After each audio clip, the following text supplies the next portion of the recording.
Why is Papua New Guinea suddenly at the center of a global tug of war between the United States, China, and Australia? For decades, we've been seen as a small, developing nation on the edge of the Pacific. But today, the world's superpowers are pouring money, soldiers, and influence into our country. What do they really want? And what does this fight mean for our future? Let's be honest with ourselves. PNG is no ordinary small island nation. We are the largest Pacific country by population, more than 10 million people. We sit on strategic sea routes linking Asia, Australia, and the Americas. We hold billions of dollars in untapped resources: gold, copper, gas, oil, timber, and fisheries. And we are Australia's closest northern neighbor, just 150 kilometers away across the Torres Strait. That combination, people, location, resources, and proximity, makes PNG too important to ignore. Over the past 20 years, China has become one of PNG's biggest partners. Chinese companies build our roads, bridges, and government buildings. They invest in mines and logging projects. They offer concessional loans, sometimes with conditions that are not clear to our people. China's strategy is simple: win influence through infrastructure and trade, and PNG, hungry for development, has accepted billions in Chinese funding. For decades, Australia has been Papua New Guinea's main partner, donor, and security guarantor. In 2023 to 2024 alone, Australia committed over 600 million Australian dollars, about 1.5 billion kina, in direct aid to PNG. That covers everything from health and education to policing and roads. But Australia's role is not just charity. PNG is Australia's shield against instability, illegal migration, and rival powers. Canberra knows that if PNG falls too far under China's influence, Australia's security is at risk. For years, America left the Pacific to Australia. But with China rising, Washington is back. In 2023, the US signed a defense cooperation agreement with PNG. That gives American troops access to our bases in Momote, Manus, and Nazap Airport in Lae. Billions are now flowing into security training, infrastructure, and climate initiatives. For the US, PNG is a strategic military foothold, a way to counter China in the Pacific. So why are these three giants circling us? 1. Strategic location. PNG is the gateway to the Pacific. Control PNG and you control vital shipping routes between Asia and the US. This is not new. During World War II, battles in Kokoda and Milne Bay showed how critical our land was to global conflict. 2. Resources. PNG's LNG projects alone are worth billions of US dollars. ExxonMobil, Total Energies, and Chinese companies are all fighting for slices of the pie. Add to that copper, gold, and fisheries, and we're sitting on a resource jackpot. 3. Influence in the Pacific Islands. PNG is the largest voice in the Pacific Islands Forum. If we side with China, the whole Pacific could tilt Beijing's way. If we side with the US and Australia, the Pacific stays under Western influence. That's why every handshake, every project, every visit matters.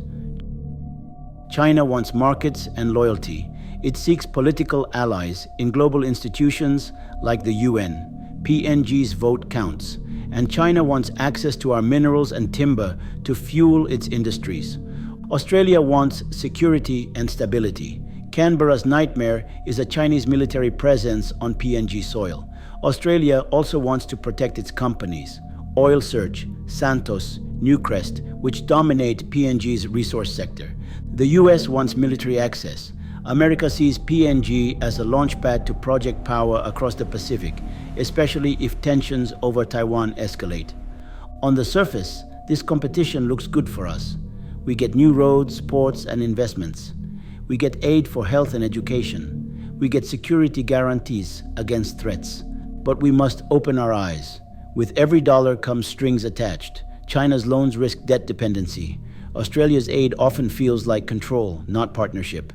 The US military deal raises fears of sovereignty loss. If we are not careful, we risk becoming pawns in a new Cold War, a Pacific Cold War fought on our soil. Let's take a closer look at the current balance. China built the National Convention Center, financed major roads, and invested in mines like Ramu Nickel. Australia is rolling out the Connect PNG program and funding police training. The US is upgrading Momote Airport for military use and offering climate funds. Each claims to be our true partner. But at the end of the day, who is really serving our people? The argument for embracing China is that China delivers infrastructure fast. Their loans give us options beyond Australia. Beijing treats PNG as a partner, not a junior brother. However, those loans pile up debt. Chinese companies often sidestep local labor laws. Environmental damage from mining is left behind. The arguments for sticking with Australia are: Australia has history with PNG. Aid has supported schools, hospitals, and governance, shared culture and people-to-people links. Yet the downside is that Australia sometimes treats us as a colony. Projects are slow, wrapped in bureaucracy. Many Australians still see PNG through a paternalistic lens. The reasons for welcoming the US is that the US provides security guarantees against outside threats. Military investment brings infrastructure upgrades. America can counterbalance China. Yet, military bases risk dragging PNG into wars we didn't start. US engagement is often driven by strategic rivalry, not genuine development. We could lose sovereignty over key facilities. The real question is not what the US, China, or Australia wants. The question is, what do we want as Papua New Guineans? Do we want roads that connect our markets, or highways that only serve foreign companies? Do we want resource deals that enrich our elites, or agreements that empower local landowners? Do we want to be a base for foreign armies, or a neutral nation championing peace in the Pacific? Right now, the voices of ordinary Papua New Guineans are drowned out by big power politics. But this is our land, our sovereignty, our future. If PNG is smart, we can turn this competition to our advantage. Balance the powers. Don't put all our eggs in one basket. Engage with China, Australia, and the US, but keep control. Negotiate harder. Demand that resource projects deliver schools, clinics, and jobs for locals, not just profits for foreigners. Invest in ourselves. Use foreign aid not to depend, but to build our own capacity, from small and medium enterprises to renewable energy. Protect sovereignty. No deal, no dollar, no handshake should ever compromise PNG's independence. We are not pawns. We are a nation of 10 million strong people, sitting on rich land with a proud history of survival and resilience. The fight over PNG is not really about us. It's about global powers trying to outmaneuver each other. But the outcome will shape our future. If we are wise, we can turn this competition into opportunity. If we are careless, we risk losing control of our country. So let us ask ourselves, will PNG lead its own destiny, or will we allow superpowers to write our story? The answer is in our hands.